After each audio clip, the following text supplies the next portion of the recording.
dan sahabat Givers dimanapun sahabat berada. Di sesi 5 menit renungan firman Tuhan kali ini bersama dengan saya Nurliza Lumbantoruan dari chapter Sibolga.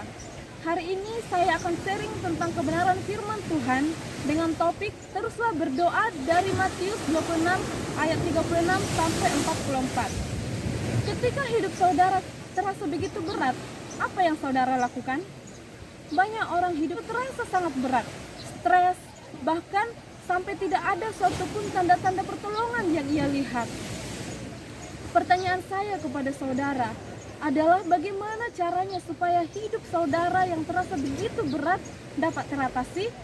Di sini akan saya jelaskan beberapa cara Tuhan Yesus yang harus kita lakukan, yang harus kita teladani dalam menghadapi masalah.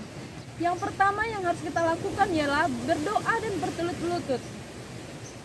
Ketika Tuhan Yesus mengalami pencobaan yang sangat berat sekali, dia langsung berdoa kepada Bapa di sorga. Dan Tuhan menyuruh murid-muridnya supaya terus berjaga-jaga dan berdoa dan tidak jatuh kepada pencobaan. Ini yang menjadi teladan bagi kita saudara, bahwa segala sesuatu yang kita hadapi perlu kita doakan. Doa yang menjadi sumber kekuatan bagi kita, dan kaki kita yang bertelut-lutut kepada Tuhan akan menjadi kaki yang tetap kuat berjalan sepanjang hari. Yang kedua yaitu mintalah topangan dari rekan atau dari pembimbing rohanimu. Ketika Yesus mengalami pencobaan yang berat, ternyata di dalam kemanusiaannya ia juga menceritakan kesedihannya kepada muridnya yang bernama Petrus, Yakobus, dan Yohanes, dan meminta kepada mereka supaya mereka tinggal dan berjaga-jaga dengan dia di sana.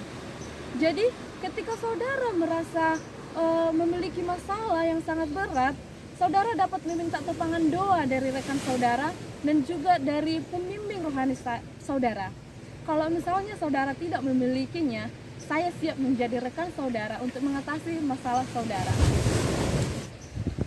Yang ketiga ialah berserah kepada kehendak Tuhan. Pada ayat 39, 42, dan 44, sepertinya Yesus mau negosiasi kepada Bapa di sorga. Di dalam kemanusiaannya Tuhan Yesus, Yesus juga ingin supaya pencobaan itu berlalu darinya. Namun, ia tetap berkata, biarlah kehendakmu yang terjadi. Sahabatku yang terkasih, kadang kita merasa tidak terima dengan apa yang kita alami. Dan kalau bisa, masalah itu hilang secepatnya dari dalam hidup kita. Tapi kembali lagi, kita tahu bahwa segala sesuatu yang terjadi semua karena kehendak Tuhan.